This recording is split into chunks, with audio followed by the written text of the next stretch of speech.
नमस्ते। कैसे हैं सारे। बिहार पब्लिक सर्विस कमीशन के पीवाईक्यूज इंटरनेशनल रिलेशंस के कुछ 29 क्वेश्चंस हैं। कितना? 29 क्वेश्चंस जो आपके साथ में आने वाले कुछ मिनटों में डिस्कस करने वाला हूं। बहुत इंपॉर्टेंट है बिकॉज प्रीलिम्स में हम देखते हैं, कोई भी पेपर प्रीलिम्स का हो उसमें हमेशा पीवाईक्यूज में से हमको रेलेवेंस मिलता है, क्योंकि पीवाईक्यूज में से कुछ ना कुछ ऐसा थीम होता है, ऐसा टॉपिक होता है जो कि रिपीट किया जाता है।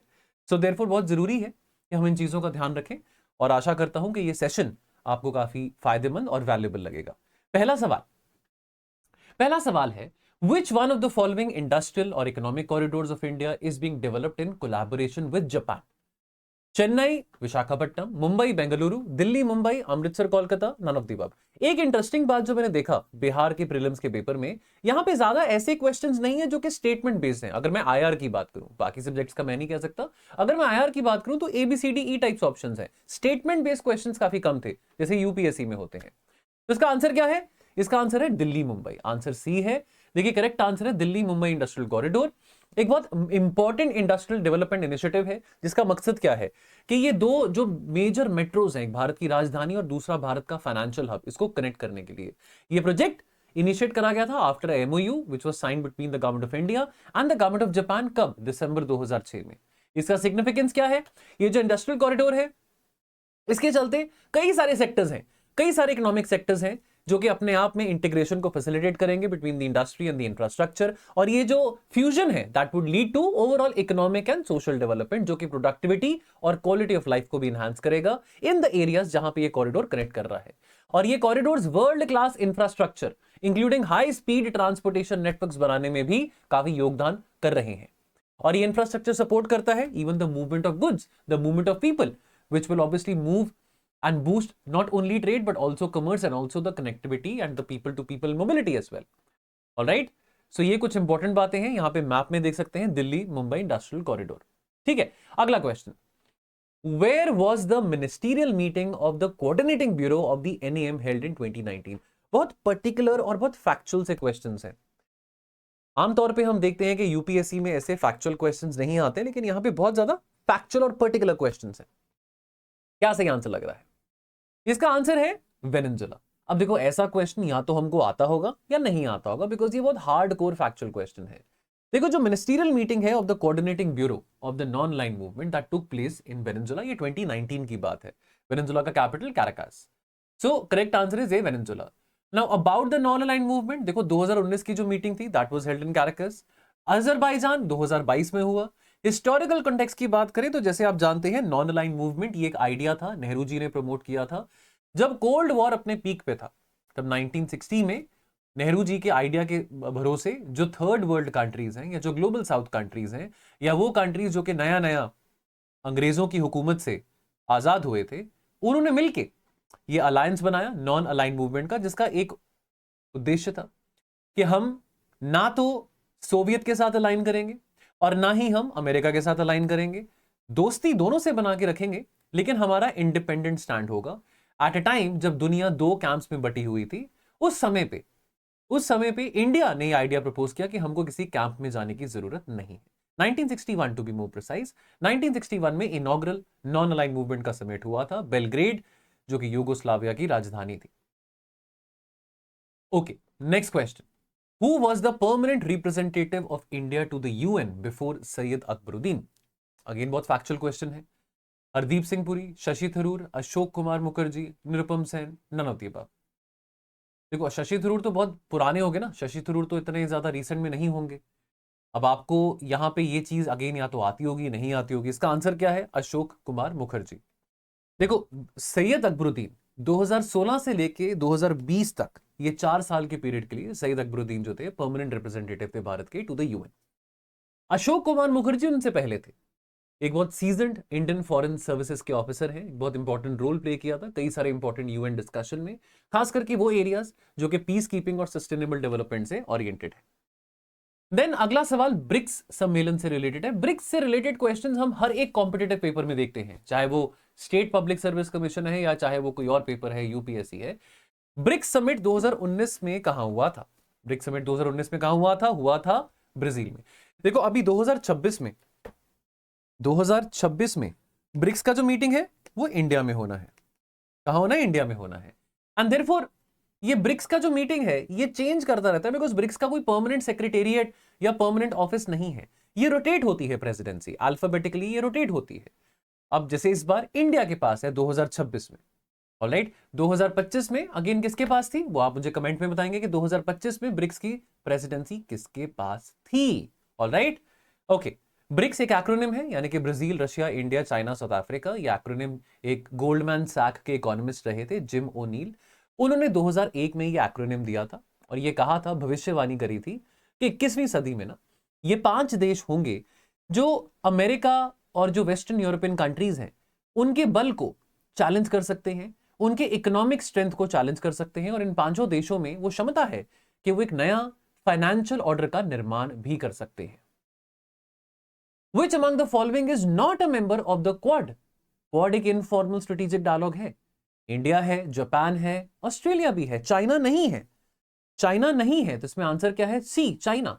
बिकॉज चाइना को तो काउंटर करने के लिए क्वाड बना है, चाइना को तो ही काउंटर करने के लिए क्वाड्रिलेटरल डायलॉग बनाया है। तो ये स्ट्रेटेजिक सिक्योरिटी डायलॉग है ऑस्ट्रेलिया, इंडिया, जापान और यूएसए के बीच में। ये फोरम है जो कि डिस्कस करता है रीजनल सिक्योरिटी इश्यूज और कैसे हम अपनी आपसी भाईचारा और कोऑपरेशन बढ़ा सकते हैं जब बात आती है इंडो पैसिफिक रीजन की, यानी कि वो रीजन जो कि इंडियन और पैसिफिक ओशन के बीच में आता है।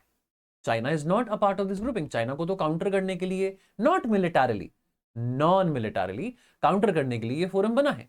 अब ये आइडिया पहली बार 2007 में शिंजो आबे, जो कि former late Shinzo Abe, because इनकी हत्या कर दी गई थी 2022 में, तो जो फॉर्मर प्राइम मिनिस्टर जापान के थे शिंजो आबे, उन्होंने ये आइडिया दिया था। पर्पस क्या है? To maintain free and open Indo Pacific. और क्वाड फोकस करता है कई सारे इश्यूज पे, including maritime security, humanitarian assistance, disaster management, cyber security etcetera.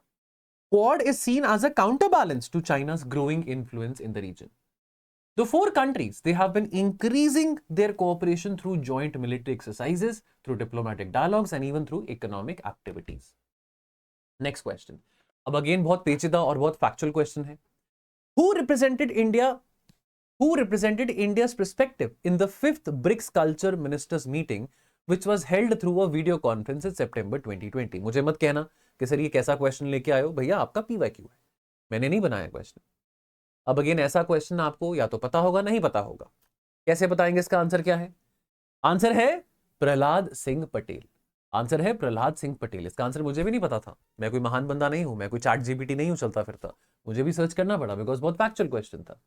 तो Prahlad Singh Patel, minister of state for culture and tourism, इन्होंने भारत को रिप्रेजेंट किया था, इन भारत के पर्सपेक्टिव को रिप्रेजेंट किया था कोविड के समय में, जब वीडियो कॉन्फ्रेंस के माध्यम से ये 5वां ब्रिक्स कल्चर मिनिस्टर्स मीटिंग हुआ था।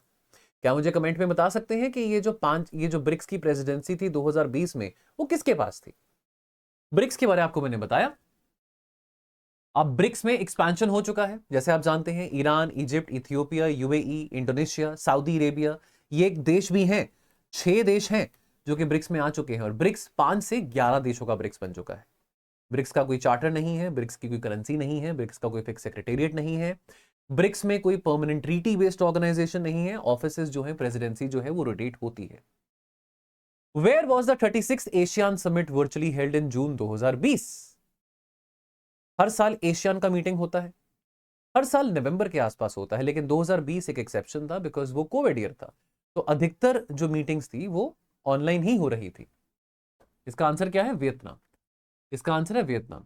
देखो, अब अंडरस्टैंड वन थिंग, एशियान जो है 1967 में एक दल बना था, एक ऑर्गेनाइजेशन बना था, जिसमें आज 11 साउथ ईस्ट एशियन कंट्रीज हैं। पहले 10 थे, अब 11 हैं।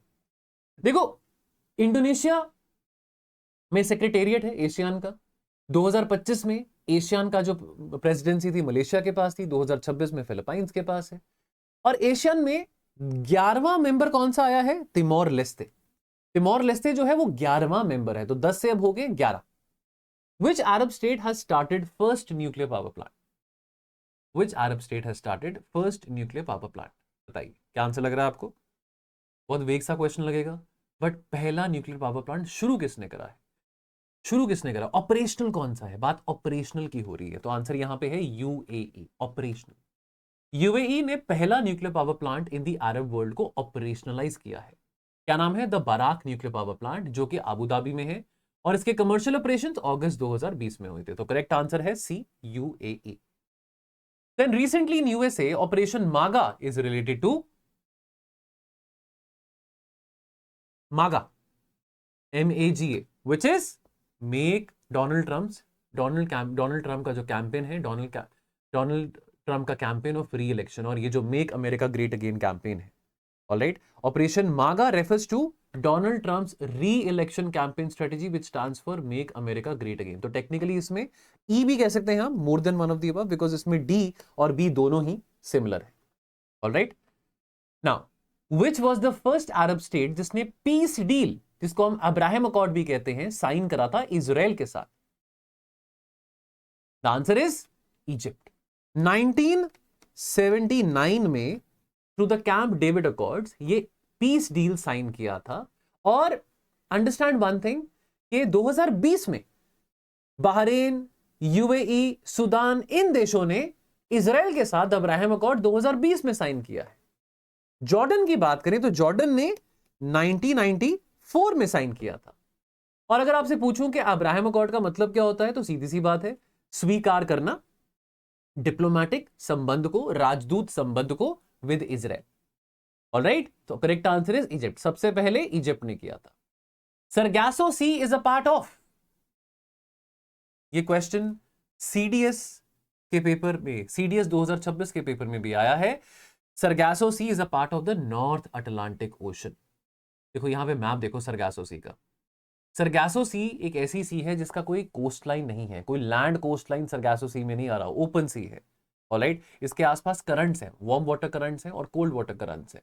ऑलराइट, फॉर एग्जांपल अगर मैं नॉर्थ इक्वेटोरियल करंट की बात करूं या मैं केनरी करंट की बात करूं, ये कोल्ड वाटर करंट्स हैं। ऊपर गल्फ स्ट्रीम है, नॉर्थ अटलांटिक करंट है, ये वार्म वाटर करंट्स हैं। ऑलराइट, सरगासो सी एक यूनिक रीजन है with in the North Atlantic ocean. It is defined by it's boundaries of the ocean currents rather than the land. इसके आसपास चारों तरफ ocean currents है, लैंड नहीं है। और ये एरिया माना जाता है सरगासम वीड के लिए, तभी करके इसका नाम आता है सरगासो सी।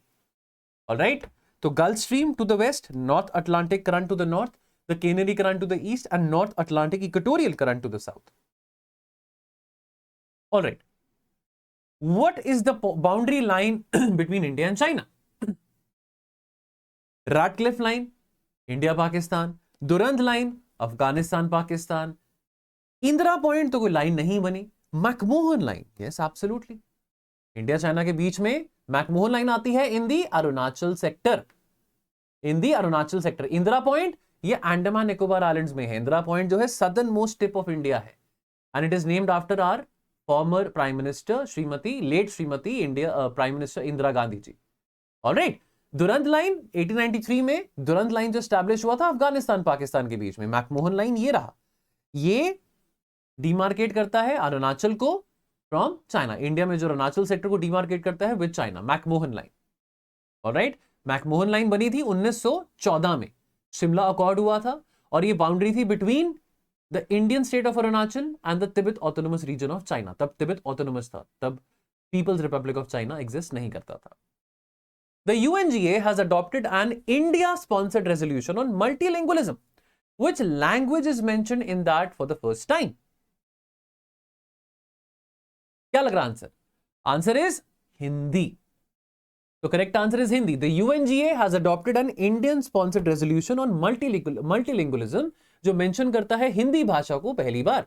UNGA ने अडॉप्ट करा है एक India sponsored resolution on multilingualism, जो मेंशन करता है हिंदी लैंग्वेज को for the first time, passing the resolution on June 10, 2022। ये रेजोल्यूशन अर्ज करता है यूएन को to continue disseminating important communications official और नॉन ऑफिशियल लैंग्वेजेस में, including Hindi.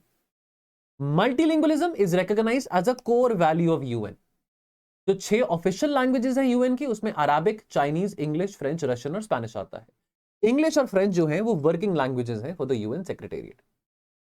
Who presided an emergency session of the General Assembly to discuss Russia's military operations in Ukraine? देखो, Antonio Guterres हमारे secretary general हैं, coffee आनन former secretary general है। अब who presided the emergency session की बात हो रही है, यहां से कुछ एलिमिनेट हो पा रहा है? देखो, अब्दुल्ला शहीद इसमें सही आंसर है, फैक्चुअल चीज थी। देखो, यूएन ने एक इमरजेंसी सेशन किया था ऑफ द जनरल असेंबली 28 फरवरी 2022 को, ठीक 4 दिन बाद जब रशिया ने मिलिट्री ऑपरेशंस यूक्रेन में शुरू करे। और यूएनजीए के प्रेसिडेंट, देखो याद रखो, यूएन के सेक्रेटरी जनरल होते हैं जो कि एंटोनियो गुटेरेस हैं एज ऑफ नाउ, और फॉर्मर सेक्रेटरी जनरल कोफी आनंद थे किसी टाइम पे। लेकिन यूएनजीए का ना जनरल असेंबली का एक प्रेसिडेंट भी होता है जो कि साल में एक बार के लिए, उसका टेन्योर 1 साल का होता है, हर साल बदला जाता है, और वो इलेक्ट किया जाता है बाय द असेंबली इटसेल्फ। जो सेक्रेटरी जनरल है ना, सेक्रेटरी जनरल को नॉमिनेट किया जाता है यूएनएससी के द्वारा। यूएनएससी के द्वारा एक नॉमिनेशन भेजा जाता है टू द यूएनजीए। बकायदा यूएनएससी में जो 5 प्रधान हैं वो वीटो ना करें उस कैंडिडेट के ऊपर, और तब यूएनजीए उस पर कॉन्सेंसस बनाती है, जो कैंडिडेट यूएनएससी प्रपोज करता है वो बनता है सेक्रेटरी जनरल। लेकिन जो जनरल असेंबली का प्रेसिडेंट होता है ना, उसको यूएनजीए ही सिलेक्ट करती है, उसमें यूएनएससी का रोल नहीं आता 1 साल के पीरियड के लिए। Alright, okay. तो इंडिया ने एब्सटेन करा था from voting on the resolution. याद रहे कि इंडिया उस वक्त एक नॉन परमानेंट मेंबर था यूएनएससी का। आपको यह भी पता हो कि यूएनएससी में 15 मेंबर्स होते हैं, जिसमें 5 परमानेंट है, 10 नॉन परमानेंट है। तो इंडिया की बात करें, इंडिया को 1 जनवरी 2021 से लेके 31 दिसंबर 2022 के पीरियड के बीच में नॉन परमानेंट मेंबरशिप यूएनएससी में मिली थी। तो UNSC is one of the 6 principal organs of the UN, ये आपको बात पता हो, which is charge with ensuring international peace and security, जहां पे recommending the admission of new UN members to the General Assembly and also approving any changes to the UN Charter। Headquarter कहां पे? New York में। Okay, next question, easy question. Ukraine में जब युद्ध शुरू हुआ तो भारत सरकार ने अपने नागरिकों को इवैक्यूएट करने के लिए वो कौन सा ऑपरेशन था जो शुरू किया? इसका आंसर है operation Ganga. Operation Ganga. Answer is C, not D, answer is C. Correct answer is option C. Operation Ganga वो मिशन था which was undertaken by India, because हमारे कई सारे बच्चे वहां पे यूक्रेन में मेडिकल की पढ़ाई करने के लिए, एमबीबीएस पढ़ने के लिए गए थे, एंड देयरफॉर हमने काफी सारे बच्चों को वहां पे इवैक्यूएट करने का प्रोसेस शुरू किया। Recently China has claimed rights over the territories around the Sakteng wildlife sanctuary. ये वाइल्ड लाइफ सैंक्चुरी कहां पे है बताइए? Sakteng wildlife sanctuary. The answer is Bhutan. यहां पे आपका भूटान आ जाता है। Bhutan Sakteng wildlife sanctuary protected area है which is in eastern part of Bhutan, और 2003 में स्टैब्लिश हुआ। ये कवर करता है approximately 650 square kilometre and is known for the rich biodiversity and unique ecosystem. ये सैंक्चुरी अपने आप में काफी भिन्न भिन्न प्रकार के पक्षी पक्षुओं को, जानवरों को वहां पे जगह देता है, पनाह देता है। और ब्लैक नेक्ड क्रेन और स्नो लेपर्ड की बात करें तो ये ऐसे जीव हैं, जीव जंतु हैं जो कि वहां पे पाए जाते हैं। इंपॉर्टेंट फीचर्स, बायोडाइवर्सिटी, ये सैंक्चुरी में डाइवर्स वाइल्ड लाइफ है, वेरियस मैमल्स हैं, बर्ड्स हैं, प्लांट्स हैं, क्रिटिकल कंजर्वेशन एरिया है। कल्चरल सिग्निफिकेंस, ये जगह सिग्निफिकेंट है अपने पारंपरिक इतिहास के लिए, अपने कल्चर के लिए, अपनी विविधता के लिए, और यहां पे जो लोकल कम्युनिटीज हैं वो अपना स्वाभाविक तौर पे जो अपनी रीति रिवाज हैं, परंपराएं हैं, उनको निभाते हैं, और उन्हीं रीति रिवाज और परंपराओं के साथ इस एरिया में को एग्जिस्ट करते हैं। एक ऐसा एरिया है जो कि इको टूरिज्म का भी मौका देता है। भाई कई सारे तीर्थ यात्री, कई सारे लोग हैं, सॉरी बेग योर पार्डन, तीर्थ यात्री बोलो, कई सारे लोग हैं जो कि यात्रीगण हैं जो कि यहां पे घूमने आते हैं, और बहुत इंपॉर्टेंट रोल प्ले करता है in terms of the conservation of Bhutan natural resources. ये रहा आपका साक्तेंग वाइल्ड लाइफ सैंक्चुरी। ठीक। Which Indian state or UT has been chosen to host the G20 summit in 2023? The right answer is Jammu and Kashmir. Jammu and Kashmir में record tourism आया 2023 में, जब भारत को अध्यक्ष पद मिला G20 का, और कई सारी मीटिंग जम्मू कश्मीर में हुई थी। तो G20 का समिट जम्मू कश्मीर में करने का एक और कारण भी था, दुनिया को दिखाने के लिए कि जम्मू कश्मीर में लोग रहते हैं, अमन शांति के साथ रहते हैं, और यहां पे लोग टूरिज्म के पर्सपेक्टिव से भी दिल खोल के आ सकते हैं। थीम क्या था G20 का भारत का? 1 प्लैनेट, 1 फैमिली, 1 फ्यूचर। अब ये स्टेटमेंट बेस्ड क्वेश्चन आया है, बहुत टाइम बाद जाके मैंने स्टेटमेंट बेस्ड क्वेश्चन इस आईआर के क्वेश्चंस में पैटर्न देखा। UN peace keepers can use force only for the self defence. Peacekeeping operations can only be withdrawn by resolution by the UN Security Council. America is the largest budget contributor to the UN peacekeeping operations. Is the largest budget contributor. देखिए question को, तो क्या answer है इसका? इसका answer है option C, 1, 2 and 3। देखो ये बिल्कुल सही है कि यूएन पीस कीपर्स फोर्स का इस्तेमाल कर सकते हैं, लेकिन सिर्फ अपने सेल्फ डिफेंस के लिए। जब उनके ऊपर हमला हो रहा है, उनको भेजा इस करके नहीं जाता कि वो वहां पे लड़ाई करें या वायलेंस को और प्रमोट करें या कॉन्फ्लिक्ट को और बढ़ावा दे। उनको भेजा जाता है अमन शांति बनाए रखने के लिए, कायम रखने के लिए। तो ये बात सही है कि अपने सेल्फ डिफेंस के लिए, अपने सेल्फ डिफेंस के लिए यूएन पीस कीपर जो है वो फोर्स यूज कर सकते हैं। Peace keeping operations can only be withdrawn bye resolution by the UNSC, ये बिल्कुल सही है। देखो जो मैंडेट है of authorising a peace keeping mission वो भी यूएनएससी के पास है, यूएनजीए के पास नहीं है। डिस्कशन यूएनजीए पे हो सकता है, लेकिन ऑथराइजेशन पावर जो है वो यूएनएससी के पास है। चाहे वो अप्रूवल का हो, चाहे वो मिशन ऑथराइज करना हो, या चाहे वो मिशन विड्रॉ करना हो। USA is the largest budget contributor to the UN peacekeeping operation, ये बिल्कुल सही है। पर एक बात याद रहे, बजट कॉन्ट्रीब्यूटर है, ट्रूप कॉन्ट्रीब्यूटर नहीं है। The top troop contributors to the UN peacekeeping mission वो साउथ एशिया में से आते हैं, इंडिया, बांग्लादेश, पाकिस्तान एक्सेट्रा। तो ये तीनों स्टेटमेंट्स करेक्ट है। Which country has recently signed a FTA with the UAE? कौन सी कंट्री है? Answer is Israel. पाकिस्तान क्यों साइन करेगा? पाकिस्तान की तो हालात ही नहीं है। ऐसे तो इंडिया ने भी साइन करा था, ऐसी बात नहीं, इंडिया का भी सेपा अग्रीमेंट है, लेकिन सेपा अग्रीमेंट और एफटीए में फर्क होता है। इजराइल ने एक एफटीए साइन करा है यूएई के साथ, making it first such agreement with an Arab state. ये trade deal was aiming to enhance economic cooperation and boost trade and ties between both the countries. FTA legal agreement है दो देशों के बीच में, जो कि ट्रेड बैरियर्स को रिड्यूस या बिल्कुल कंप्लीटली एलिमिनेट कर देता है in terms of tariffs, quotas and subsidies. इनमें से कौन सा देश है जो G7 का मेंबर नहीं है? आंसर इज रशिया, क्योंकि रशिया G8 का मेंबर था। 1998 में G7 जो है वो G8 बना। G7 बना था 1975 में, और 1998 में बना था G8। और G8 जब बना था तो G8 में 8वां था रशिया, और जब रशिया ने क्रिमिया को एनेक्स किया तो G8 बना G7। G7 वाले देशों ने कहा कि रशिया को बाहर निकाल दो। ऑलराइट, तो ये इतिहास है G7 से G8 और G8 से वापस G7 का। Alright, in which city was the G20 summit 2023 held in India? Which city? The answer is very easy, New Delhi. Answer is New Delhi. Venue was the Bharat Mandapam at the Pragati Maidan, जो नया redeveloped world class convention centre है। ये पहला G20 summit है जो कि भारत के द्वारा होस्ट किया गया था, और हमने मेहमान नवाजी करी under the presidency. The theme of the presidency was Vasudhaiva Kutumbakam, one earth, one family, one future. G20 कब बना? 1999 में, in response to the Asian financial crisis. और पहला G20 लीडर समिट हुआ था नवंबर 2008 में, जब ग्लोबल फाइनेंशियल क्राइसिस आया था। ऑलराइट, G20 का कोई परमानेंट सेक्रेटेरिएट नहीं है, आपको पता हो। G20 कोई ट्रीटी बेस्ड या चार्टर बेस्ड ऑर्गेनाइजेशन नहीं है, प्रेसिडेंसी रोटेट करती है हर साल। Which country hosted the 2023 world economic forum meeting? अरे बॉस, एक ही कंट्री है जो कि हर साल वर्ल्ड इकोनॉमिक फोरम का मीटिंग होस्ट करता है, और वो कौन सी है? स्विट्जरलैंड। कहां पे होता है? दावोस में होता है ये। ऑलराइट, थीम क्या था 2023 में? ये थीम्स पढ़ लेना, 2023 में, 24 में, 25 में क्या क्या थीम था उसके बारे में पढ़ लेना, डिपेंडिंग अपॉन जिस भी साल में आप पेपर दे रहे हैं। वर्ल्ड इकोनॉमिक फोरम की स्थापना 1971 में करी थी। ये एक इंटर गवर्नमेंटल ऑर्गेनाइजेशन है, लेकिन ये कोई ऐसा वो नहीं है, जैसे कुछ ऐसा कोई लीगल ट्रीटी बेस्ड ऑर्गेनाइजेशन नहीं है ये। इसमें कई सारे अकेडमिशियंस भी आते हैं, कई सारी प्राइवेट कॉर्पोरेशंस भी आती हैं, कंट्रीज भी आती हैं, और हर साल 3rd वीक ऑफ जनवरी में विदेश के जो टॉप मोस्ट फाइनेंस मिनिस्टर्स होते हैं, हर एक कंट्री के finance ministers, central bank governors, top corporates, businessman, academicians, वो आके यहाँ पे बातचीत करते हैं। Not only talking about finance, but also about transition, renewable energy, sustainability, conflict management, Wars, etcetera etcetera. एक बहुत इंपॉर्टेंट रिपोर्ट है जो कि वर्ल्ड इकोनॉमिक फोरम निकालता है, वो है ग्लोबल जेंडर गैप रिपोर्ट। एक बहुत इंपॉर्टेंट रिपोर्ट है ग्लोबल जेंडर गैप रिपोर्ट, याद रहे। Who was re-elected as the president of France in 2022? The answer is very simple, Emmanuel Macron. All right. What is true of the 18th G20 summit?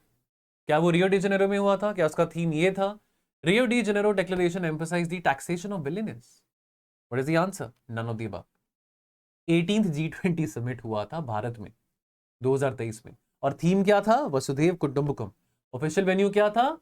भाई Bharat Mandapam, Pragati Maidan, new Delhi. Alright, okay. According to the Indus Water Treaty, the 3 eastern rivers are allocated to India. Which of the following is not one of them? Ravi है, सतलुज है और ब्यास है, झेलम नहीं है। झेलम क्या है? Jhelum western rivers है। झेलम, चेनाब, इंडस, ये जो है वेस्टर्न रिवर्स है, आपको बात पता। ठीक है जी। मैगेनॉट लाइन एग्जिस्ट करता है कौन से देशों के बीच में?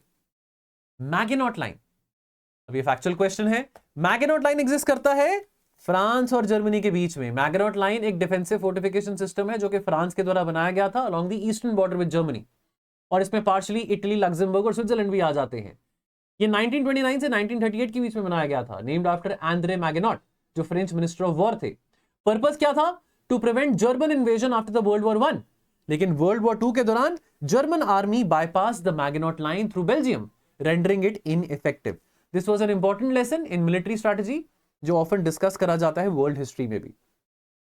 ये आपका मैगेनॉट लाइन आ जाता है। Alright, okay. Strait of Hormuz बहुत न्यूज में रहता है, किसको कनेक्ट करता है? Yes, the Persian Gulf to the gulf of Oman. The answer is option A. 20% दुनिया का जो पेट्रोल है, ऑयल रिजर्व जो है, जो 20% of the oil trade happens through the straight of Hormuz.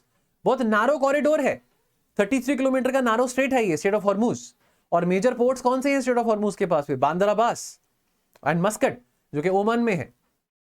Alright, so therefore ये बहुत इंपॉर्टेंट है। ईरान अमेरिका वॉर में बहुत न्यूज में भी रहा था। ये आपका स्ट्रेट ऑफ हॉर्मुज आ जाता है।